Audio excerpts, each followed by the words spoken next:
Hi, it's me again. It's Ross. You know it's me. You've watched many of my reviews by now, many of my travel videos. You know it's me. You know it's Ross. How are you? How are you going? Uh, this is a review. This is a review of James Bond on Her Majesty's Secret Service. This film right here. Right here. The original VHS copy that I purchased back in 1999. I purchased this while working at a video store. If you want a little backstory on my love of James Bond and the previous film I watched, which was You Only Live Twice with Sean Connery, his final, up to that point, his final James Bond film, you can check that. It will be linked at the end of this video. But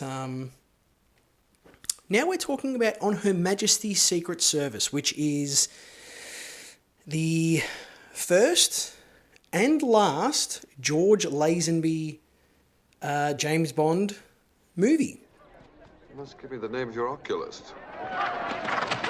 This is a film that I absolutely love. It is a film that I can comfortably say is my favourite James Bond movie of all time. Controversial? I don't know.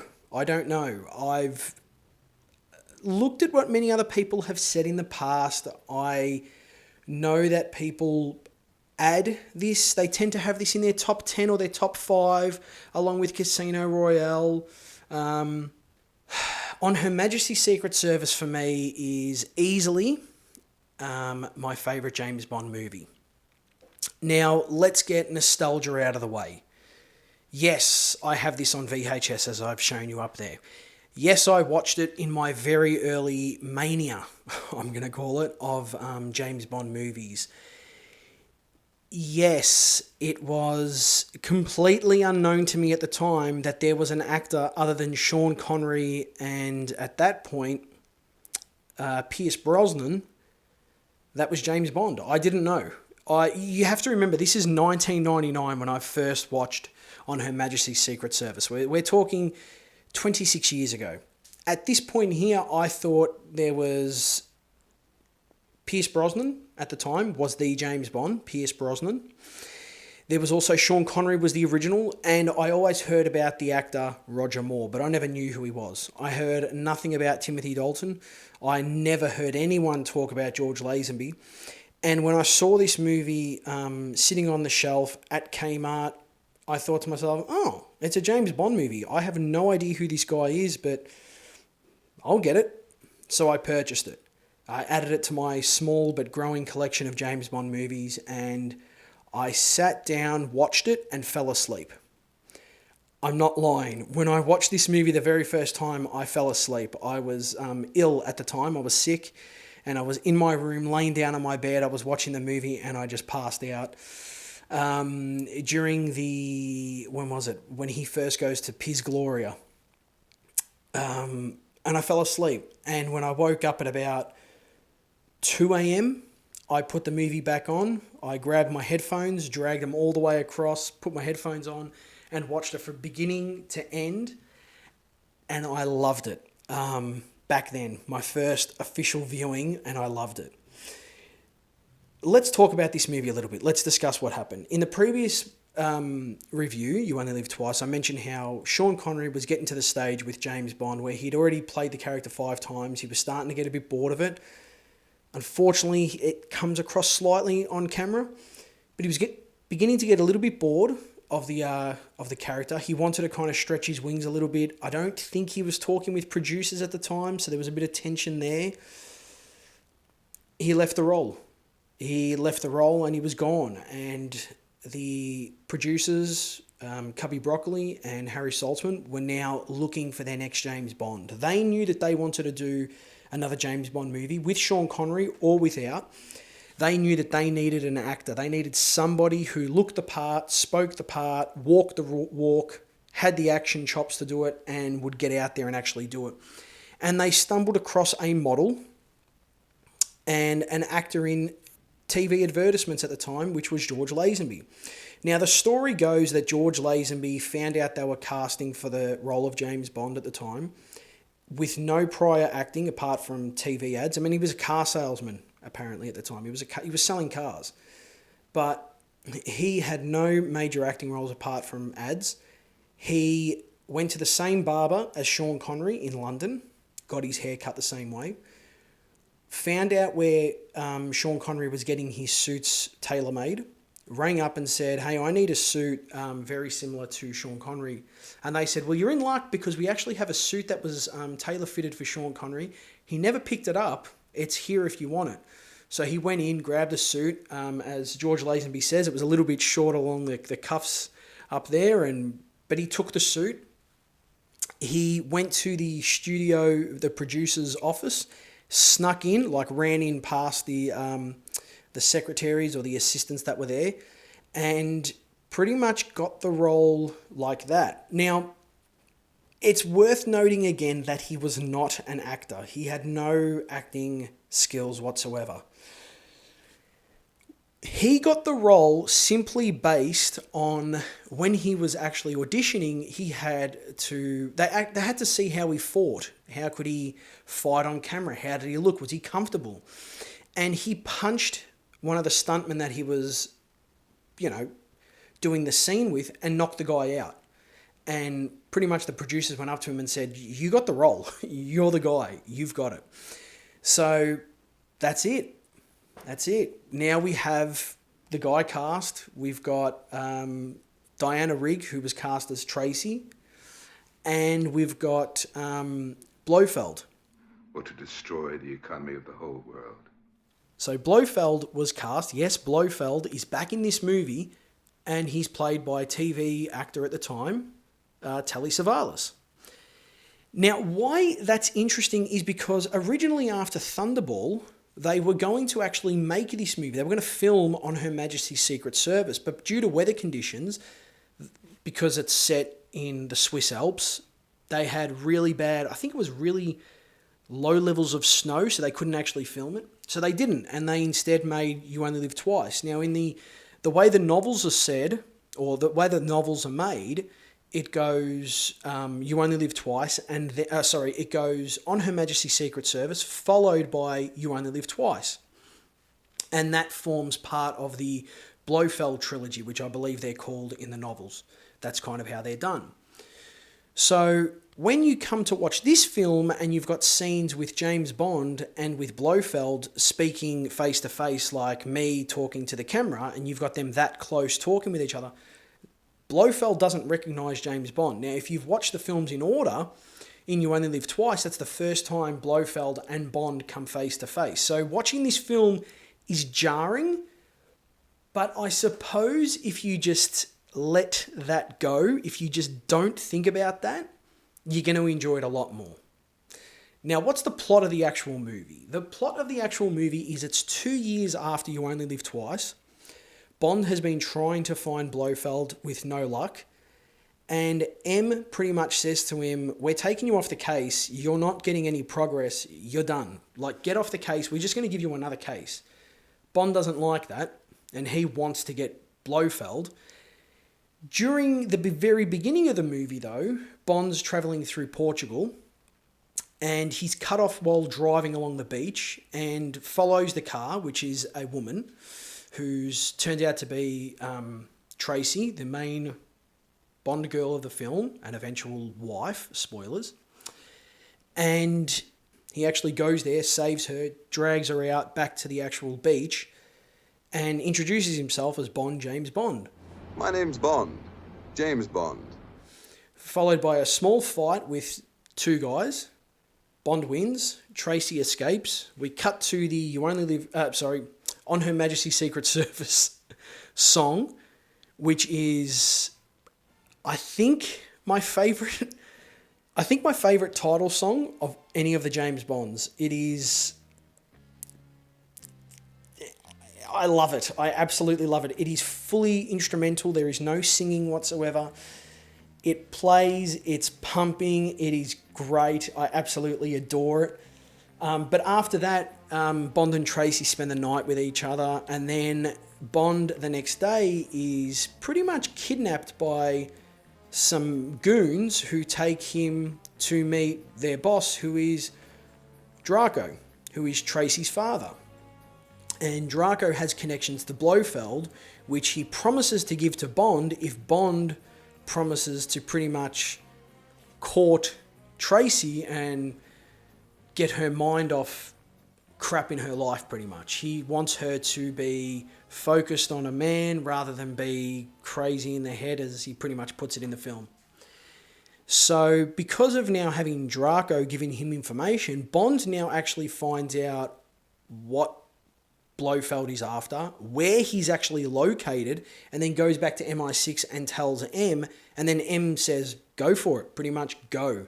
And Blofeld's actually in the Swiss Alps in his compound, but a restaurant in real life, called Piz Gloria, which is a circular, it's beautiful. I'm going to throw some footage up because it is beautiful, but it sits on top of a mountain. It's just this beautiful all glass compound that just overlooks the Swiss Alps. It is phenomenal. It looks so amazing.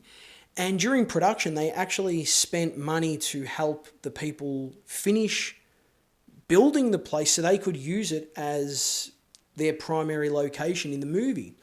So Blofeld's actually there, and he's got what he refers to in the movie as his angels of death. He's got his women there that all have allergies, whether it be like a peanut allergy or allergies to chicken, like chicken. So all these women have allergies to something, and Blofeld's actually using this compound as a way of curing them of their allergies, but at the same time he's brainwashing them subliminally, brainwashing them so that when they leave and they go back to wherever they've come from, he can actually activate them at some point and get them to destroy crops. They will release certain it's almost like a biological warfare. They will release these things that'll destroy crops.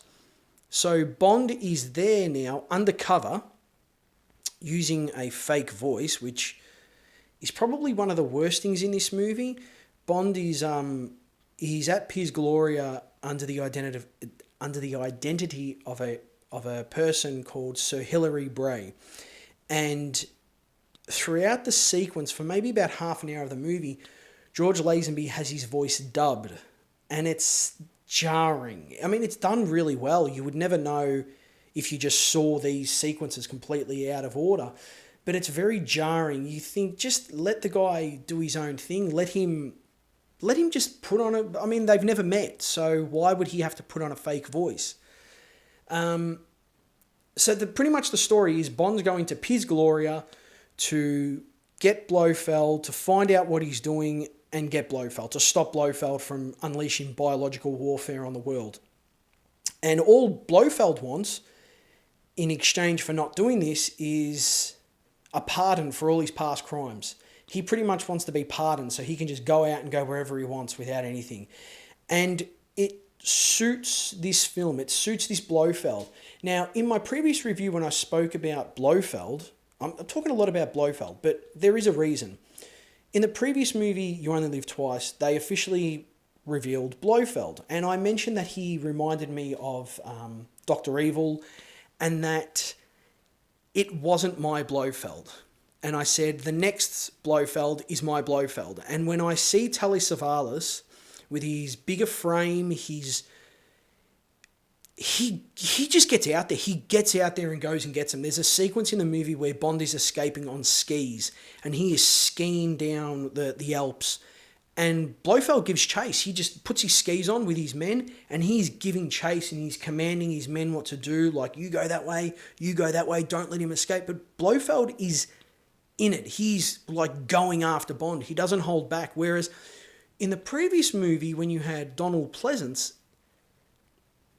Blofeld was scrawny, he was weak, he didn't have any of that imposing qualities that Telly Savalas has. Telly Savalas looks like he could beat the ever-loving crap out of George Lazenby. Like, he's got an imposing frame, and George Lazenby is not a small guy. He's fit. This guy is 6'2", whatever he is, and he looks the part. Like, George Lazenby looks like Bond.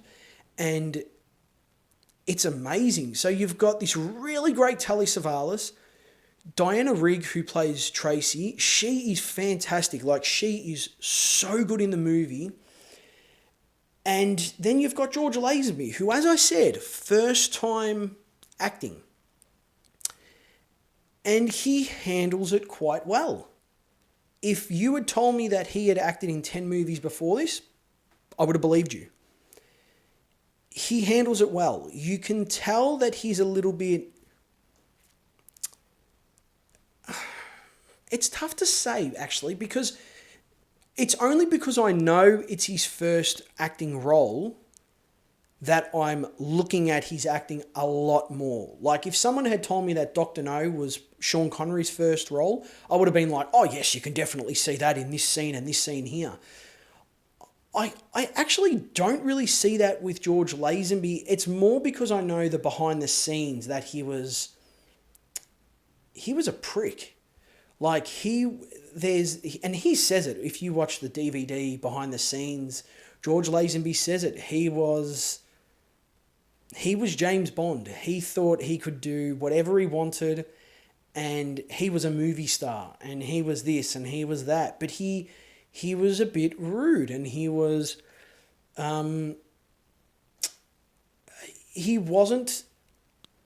that nice on set. Like, he let it known that, like I said, he's the star. And the producers had to tell him, hang on a moment, you're not a star because you say you're a star. You're a star when the media, when the public says you're a star. That's when you're a star.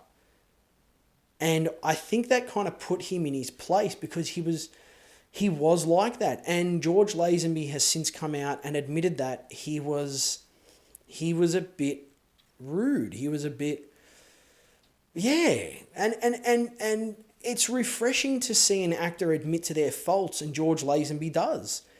But I don't think you can fault his acting in this movie. He's solid. Like, he's really good. And when it comes to the fight sequences, the action, the stunt work, he gets in there. He really goes for it. Like, you see the fight at the beginning of the movie on the beach, and George Lazenby's throwing punches, uppercuts, and knocking these stunt guys all over the place. And it looks fantastic because it's in the ocean, in the water, and every punch, you see the water flying up and things like that.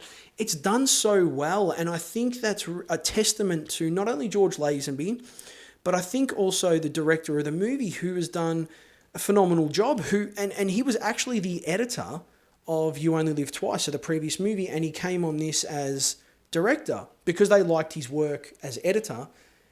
They gave him the directing role, and it shows. And on top of that, George Lazenby's not afraid to get down and dirty with the stunt people. And again, behind the scenes, the stunt people say he was one of us. He would always be there with the stunt guys, talking with the stunt guys, doing or wanting to do his stunts, and he was really happy about it. George Lazenby apparently really liked doing that type of stuff. And I just think that he let the fame of being James Bond go to his head. And it was a constant thing that he would always say on set, that this doesn't happen to the other guy. The other fella never had to deal with this stuff. And it's, they decided to put that little line in the movie just before at the end of the pre-title sequence, when he actually turns to camera, breaks the fourth wall in a small moment and says, "This never happened to the other fella." And referencing Sean Connery. And I think it's a really funny, but I think it's a little interesting thing, because I just think it gives people an opportunity who have come from 5 Sean Connery movies, and in the first scene with this new James Bond actor in the role, you kind of just be like, oh, okay, they're acknowledging, they've turned to camera, he's acknowledged it, he's broken that fourth wall of fraction, all right, let's relax now. And the rest of the movie, though, there's no issues there. The way he interacts with Moneypenny is great. The way he interacts with M is great.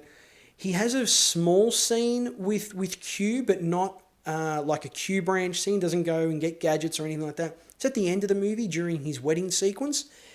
And I'll keep going back to it. George Lazenby handles all of those scenes perfectly. He really does do the job well.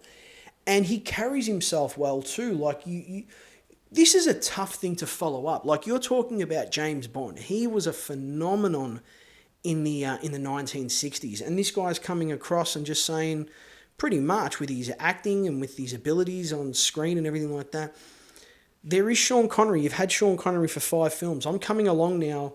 This is my role now. And I honestly, truly feel that if George Lazenby had stuck with the role and at least given us another movie or two, I honestly think he would be held in such high ranks as people's favourite Bond actor.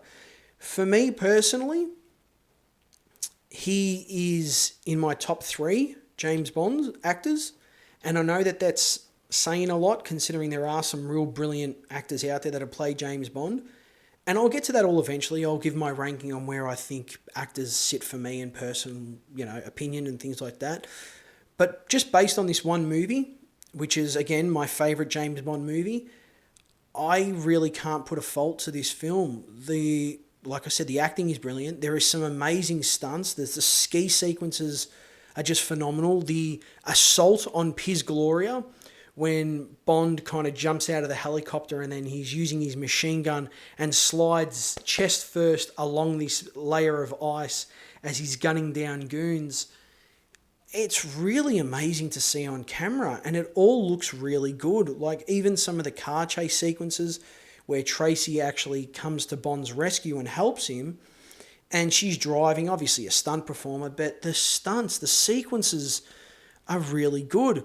Now, something of note that needs to be mentioned is this is the James Bond movie where James Bond decides, I love this woman, I'm going to marry her, and does, which wasn't something that leading up to this I think anyone thought a James Bond would do, like James Bond actor or something like that on screen would be able to do. But you actually do see why Bond would want to marry Tracy in this movie. And it's actually a really beautiful relationship that they've got on screen. Now, I know that there was a little bit of joking around behind the scenes, but I believe it. I fully believe it. And you can see why he would settle down with her. I'm not going to get into future things and future movies, hopefully not. But I know Bond eventually does settle down with another woman in later movies. I believe this. This I believe. The other one in the future, not so much. Yeah, I really don't know what else to say. I'm trying to think of some negatives. I guess some negatives are it follows You Only Live Twice. So you've got the whole relationship between Bond and Blofeld and the fact that they've already met face to face. And in this film here, they meet face to face and there's no recognition of, I know you and you know me, but we're acting as if you don't know me at all. It comes off a little bit strange, but I feel if you watch these movies and just disregard that, you'll be perfectly fine. The other thing that I kind of and ah about is that you're seeing a relationship develop between Bond and Tracy at the first third of the movie, and then when he goes to Piz Gloria, Bond beds 2 women. Just beds them. He's using them, I guess, for information, but he beds them. And then in the last third of the movie, Bond meets up with Tracy again, and all of a sudden he's in love. Will you marry me? Yes, they do get married, and it's like that. And I kind of feel like, great, you're building this relationship in the first third. Then in the middle, you've got he fools around with some other women. Then in the third part of the movie, he's back with Tracy, in love with her, get married, let's, whatever. And that kind of middle section where he beds those 2 women, I'm like, why? Why would you? I know the Bond formula is Bond has to bed multiple women in the movie, but why? In this one here, when you know where you're going with the characters, why in that center part do you have to have that? To me, it just feels like, all right, we know Bond, we know we have to do it, let's just get it out there. Some of the supporting characters in this film, Draco, I love this guy. He's awesome. I'm so upset that he doesn't appear in later films.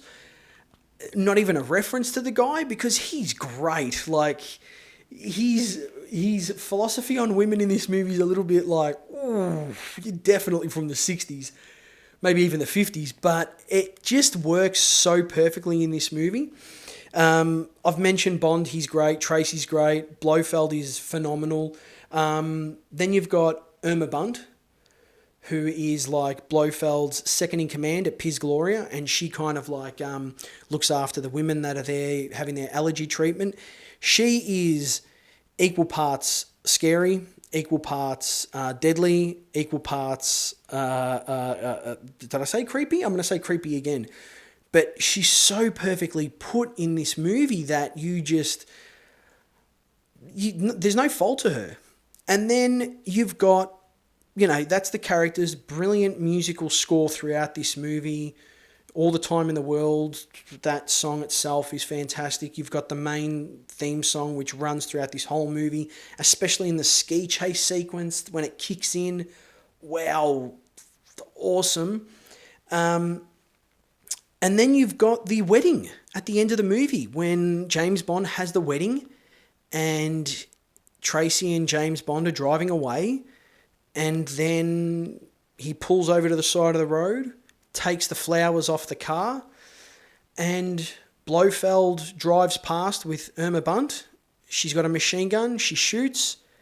Bond quickly gets back into his car, says something to Tracy, turns to her, and there's a bullet straight through the windshield, straight into her forehead, and she's gone.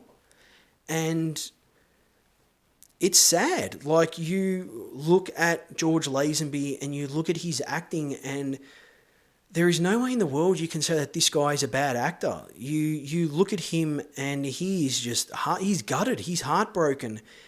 And, every time I watch this movie, it's gut-wrenching for me, because she's beautiful and she's such a good character. And to see her at the end just die, and to see Bond realise that he's going to have a happy life, and then all of a sudden he's not going to have a happy life. It's so sad. It honestly is really sad. Do I like this movie? Yeah. Do I have negative things to say about this movie? Yeah, I've said that. I highly recommend On Her Majesty's Secret Service. It has got some of the best stunt work in the James Bond movies up to this point. The camera work during the ski sequences is phenomenal. The action scenes, next level. I mean, we've had 5 Sean Connery movies. Now George Lazenby's kicked in, and you can see that this guy is a physical actor. He's not afraid to get his hands dirty, and you see it on screen. He is just phenomenal. I love this movie from beginning to end. I recommend this movie from beginning to end. I wish that George Lazenby came back. I wish that we got the conclusion to the Blofeld trilogy, I guess, in Diamonds Are Forever. Unfortunately, this was George Lazenby's final James Bond movie. I think he let fame go to his head. I think he believed that he was a lot more than what he was. And it's a known fact now that George Lazenby regrets not coming back for a second Bond film, for not doing Diamonds Are Forever, the revenge against Blofeld, pretty much. And you can see when you watch him in the behind the scenes that he's gutted. And I'm so happy, though, that this movie, although kind of like mixed reception upon release in 1969, has now developed such a loving following from fans that I think his acting, his performance in the movie is now vindicated. It's always a tough choice to follow up, I guess, the original Sean Connery. It was always going to be very tough for anyone to step into that role. But I think what George Lazenby did was a tremendous job and proved that you could recast the role with another actor and Sean Connery wasn't the only James Bond. In saying that, he does return in the next film, Diamonds Are Forever, which is... I'll get to that in the next review. Now, we've spoken about the movie. Did I work out during this film? Hell yeah, I did. How did I go with all that, though? All right, let's get to that now. Now, I'm not going to say my weight, what I lost or anything like that, because whilst I edit this, I am going to weigh myself and then just put it on the screen. But I did do a cheeky weigh midweek after I watched this, and I have lost weight. But again, I will put it up at the bottom of the screen along here with my weight, and you'll know. For the calories burned, or actually, let me go in order. We're going to do the kill count. 5. Bond killed 5 characters in this film. Surprisingly, not Blofeld. As we said, he appears in the next film. The locations in this movie is bonkers. It's crazy. I'm gonna tell you where he goes, and we're gonna just talk about it. All right. So I'm gonna put my camera here. We've got Portugal. Then he goes to London, then Portugal again, then Bern in Switzerland, then London again, then Piz Gloria in the Swiss Alps in Switzerland, then London again, then back to Piz Gloria in the Swiss Alps in Switzerland, then back to Portugal at the end of the movie. There's 9 locations, but he only visits 3 unique places, so we're only going to say 3 for this one. Ladies bedded, 3. Tracy, his wife, Tracy DiVincenzo, Ruby Bartlett, who is one of the Angels of Death, as they're referred to in behind the scenes stuff, and another one called Nancy. So yeah, well done, George Lazenby, I guess. Calories burned. We burned 976 calories, and the total calories was 1,390. And I did all of that over 4 viewings, at a total of 2 hours, 22 minutes, and 35 seconds. So it was a hell of a long movie. It doesn't feel that way, though. It honestly does really feel like you're watching this. It's like a bullet from beginning to end. The editing is fast-paced, and it really does feel like the movie just speeds along. So I don't ever feel bored when I watch this movie. Like there are some others where I'm kind of like, kind of looking around and... I can put this movie on, much like You Only Live Twice. This movie here for me can be put on at any time, and I can just kick back and really just enjoy this movie. I really do like the behind the scenes of On Her Majesty's Secret Service. I really do feel sorry for how George Lazenby was kind of treated, and he kind of did bring it on himself a little bit, but I do again feel like he did let this potential fame that was coming to him go to his head instantly, and he did act a bit childish. So, I mean, it is what it is. But if you ever do get a chance and you can find them on YouTube, there are some behind the scenes about this movie which just go into details about George Lazenby. Now, finally, I just want to thank everybody for the views that I'm getting on these videos. I know that I've only got probably, 40, 50 subscribers. So not much, but each person that does view this video, honestly, thank you very much. Thank you to everybody that does watch them. Even the travel vlog series that I'm uploading to, that Liz, my wife, and I did in February of 2024, when we went to Los Angeles, Universal Studios, and Disney. Been uploading them weekly also, and they're getting some great views. So again, appreciate everybody that's doing that.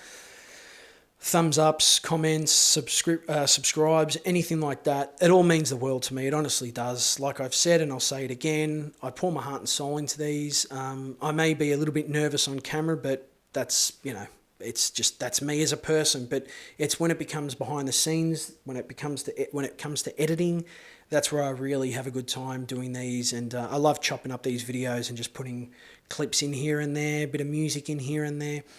And yeah, I just want to thank everyone for that. Now, in regards to my mental health, I'm doing a lot better.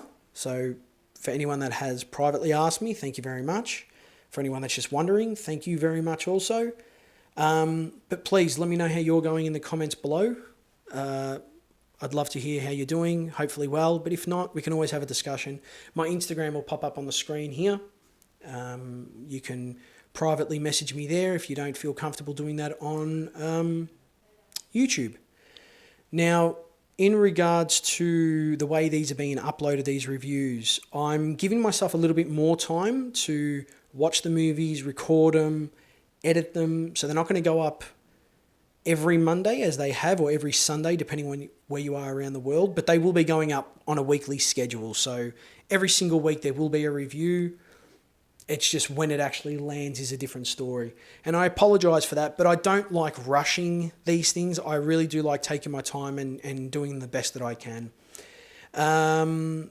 Yeah, but look, if you've seen the movie or you haven't, well, if you've seen the movie, let me know in the comments below what you think of it and what you think of George Lazenby. I know he's a very polarizing character. Not many people enjoy him. They put him at the bottom of their lists. Like I said, he's in my top 3.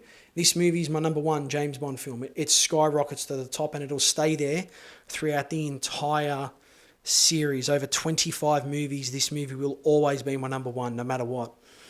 That's how much this movie means to me. That's how much this story means to me. That's how much the actor of George Lazenby means to me. So it really does, it has affected me over the 26 years, this movie. But what else can I say? There isn't much. My cat is meowing at the door, so I'm going to end this video by saying thank you very much for watching. I will return next week, I guess. Thank you very much for watching again, and have a great week.